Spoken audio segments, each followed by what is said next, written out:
Voilà, ce soir, nous irons sous les cocotiers, mais ne craignez rien, aucune noix de coco ne nous tombera sur la tête.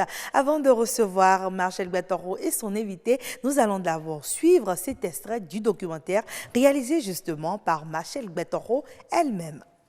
Le cocotier, un arbre à usage multiple.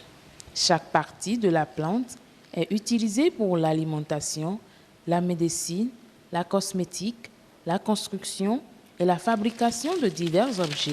Les feuilles sont généralement tressées pour couvrir des apatames. Certains les utilisent pour clôturer leur maison.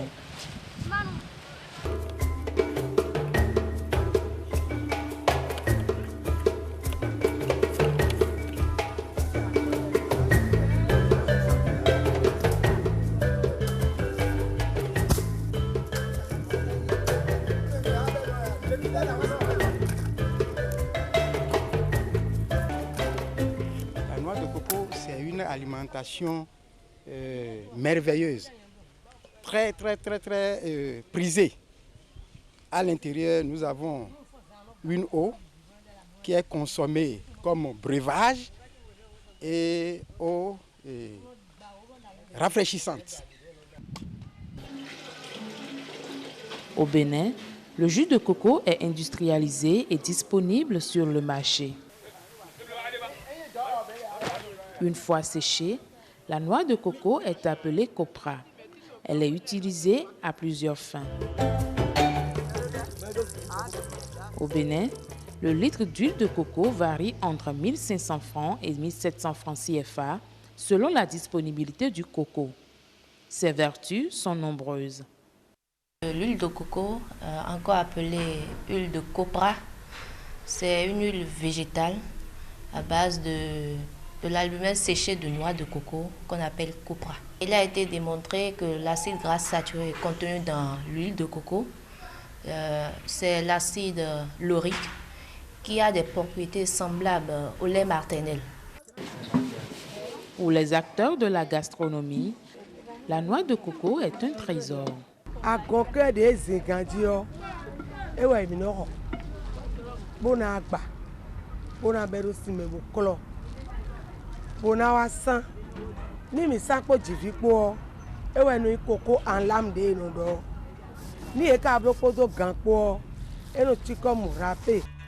Le tronc du cocotier est utilisé dans le processus de construction des habitats.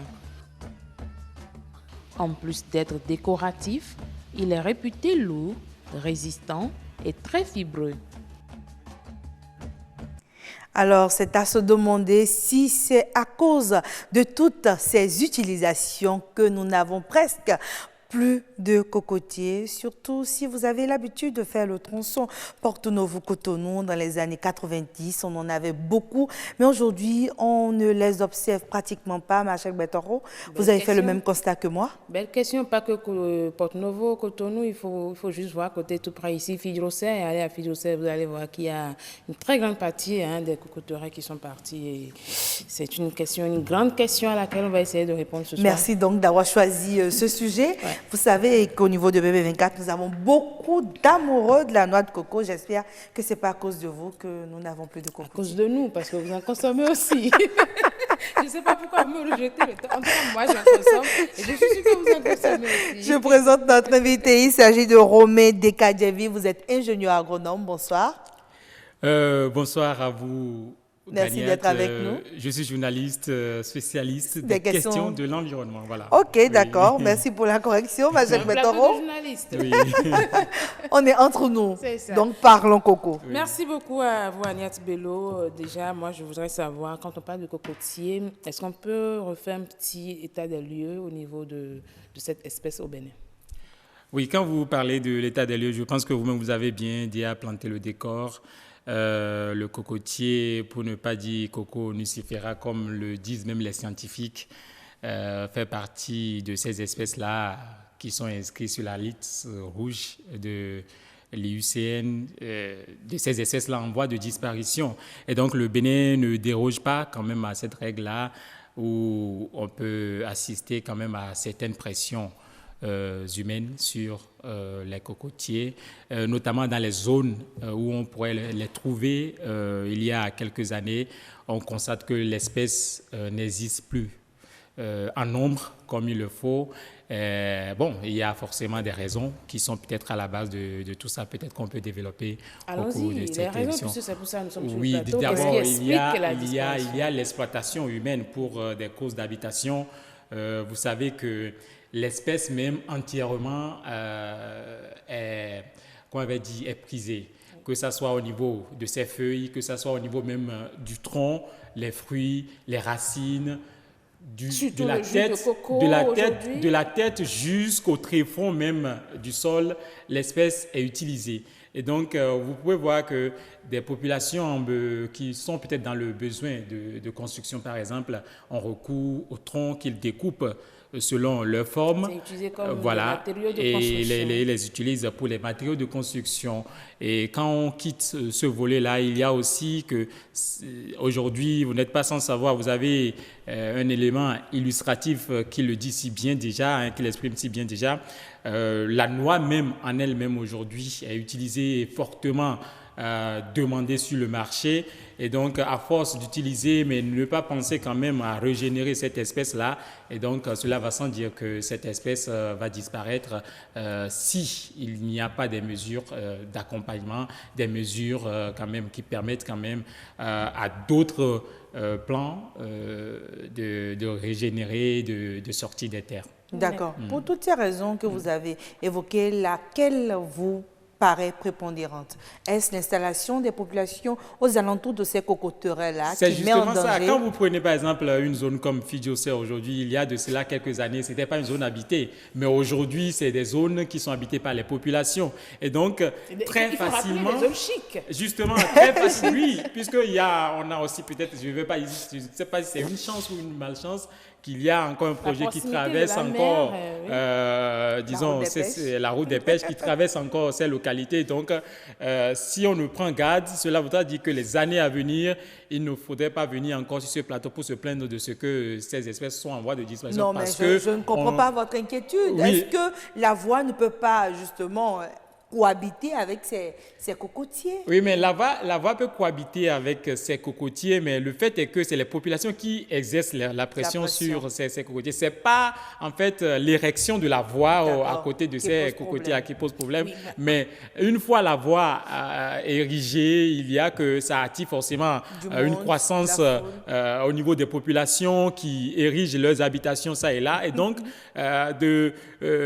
cohabitation en cohabitation, pour ne pas dire de besoins alimentaires s'exprimant, et donc on exerce des pressions là-dessus. Parce que la situation aujourd'hui elle est très inquiétante, l'espèce tend à disparaître, il y a lieu quand même ou de faire un reboisement ou de protéger l'espèce. Et en parlant justement de protection, je pense que récemment il y a eu une loi, le Conseil des ministres du 12 décembre 2018, oui. 2019, oui, qui a interdit l'abattage du cocotier au Bénin. Est-ce que cette loi est respectée? Qu'est-ce qu'on en fait? Je sais pas pour Quelles vous, sont les dispositions qui entourent justement cette loi au niveau de pour la faire appliquer? Oui, je pense que, disons, c'était une très bonne décision qui était sortie dans le temps parce que, c'est, si vous voulez, je l'actualise puisque nous sommes, que la loi existe toujours. C'est une bonne décision qui avait été bien saluée même dans le temps, justement parce que à un moment donné, il fallait siffler la fin de la récréation. S'il n'y avait pas, disons, une loi qui cadre ou qui réglemente l'utilisation de cette espèce-là, et donc chaque personne peut se lever et aller, disons, cueillir ou couper ces plantes, puisque ce ne sont pas des arbres, ces plantes comme le besoin se fait sentir. Et donc, à travers cette décision, au moins, je veux dire que au moins, on a senti quand même une volonté politique. C'est ce qu'il faut saluer. Mais il faudrait aller aussi au-delà de cette volonté politique et mettre aussi des schémas de suivi en place. C'est ce qui... Les schémas de suivi, en réalité, ça doit exister au niveau local.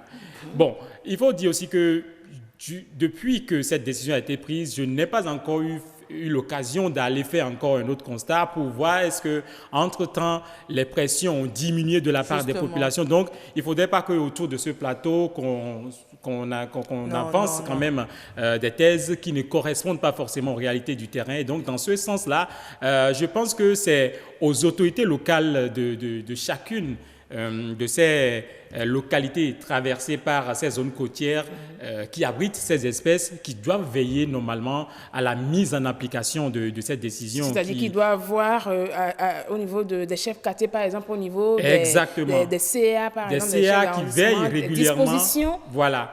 Mais vous voyez, nous sommes aussi dans un pays où, je me souviens encore de cette loi sur les mangroves, de cette décision sur les mangroves qui était sortie toujours du Conseil des ministres. Mais aujourd'hui, ça au moins je peux le témoigner, on va dans des localités comme à Dunko aujourd'hui, nuitamment les populations cueillent ou s'en vont quand même chercher les mangroves. D'accord, on ne le fait plus en journée, on le fait la nuit. Voilà, donc vous voyez, donc, contrairement au coco où on ne peut pas quand même sortir un coco et manquer de dormir et aller couper la nuit, il faut dire qu'il faut réclamer la sanction. Tant qu'on ne va pas avoir quand même des cobayes en la matière, les populations vont penser que oui, c'est juste une loi, comme on en a l'habitude de le prendre. Oui, voilà. Justement, je voudrais, parce qu'à un moment donné, vous n'avez parlé de sensibilisation. Oui. Ces populations, quand elles comprendront justement ce qui nous emmène à préserver cette espèce, est-ce qu'elles ne seront pas plus tolérantes? Est-ce qu'elles ne comprendraient pas davantage? Justement, la sensibilisation. La sensibilisation, moi, c'est vrai qu'à un moment donné, vous savez, il faut que nous dépassions l'étape de la sensibilisation. Et vous pensez que c'est le moment de dépasser? Oui, le moment de dépasser parce que le besoin est là. Il y a eu sensibilisation. Mais du moment où la loi est, on dit nul n'est censé ignorer la loi. Non. On en parle.